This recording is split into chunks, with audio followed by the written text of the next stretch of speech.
Warning! This project may not be suitable for younger viewers. Today, I'm going to introduce you to moldable thermoplastic.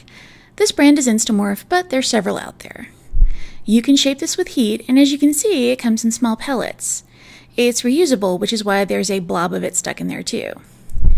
If you look at the instructions, they say to heat water to 140 degrees, pour it in, wait for it to become clear, pull it out, and shape it. That does work, but you wind up with blobs like this that you have to keep reheating. It's fine for temporary fixes, repairs, or tools like this one, but we're going to look at other methods of shaping it. Let's take a moment to appreciate finesse in action. For this example, I'm using a melting pot heated to 160 degrees. You'll see the pellets become translucent as they begin to heat up. Make sure to either use wood or metal tools since the heated plastic will stick to other plastic. Just keep working the material until you can see that you have a translucent blob. Because you can reuse this, if you don't like your project, just melt it down and make it again. One of the great advantages to using a melting pot is that it supplies a steady, lower level heat source, so you can shape it in the pan.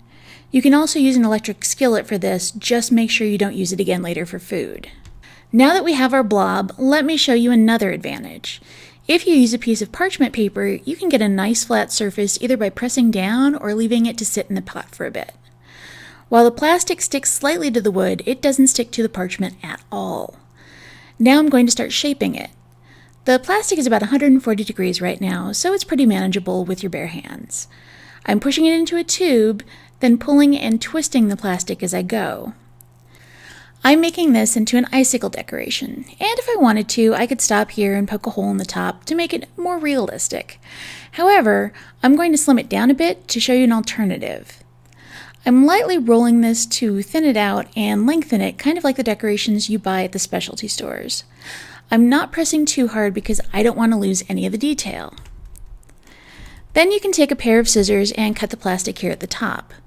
Then I'll push the two ends together and leave a little bit of space in the middle for my thread to hang it up with. And there you have it, something you'd pay a ton of money for in a specialty shop that costs pretty much pennies to make. Once it cools, it's going to turn an opaque white, so it will really stand out on your tree. Coming up, we'll take the same piece and turn it into a candy cane, a piece of ribbon candy, and finally a lump of coal. If this video was helpful, give it a thumbs up. If you have any questions, leave them in the comments below. And if you're a cool person and want to join the community, hit subscribe. I'll see you guys in the next video. Bye.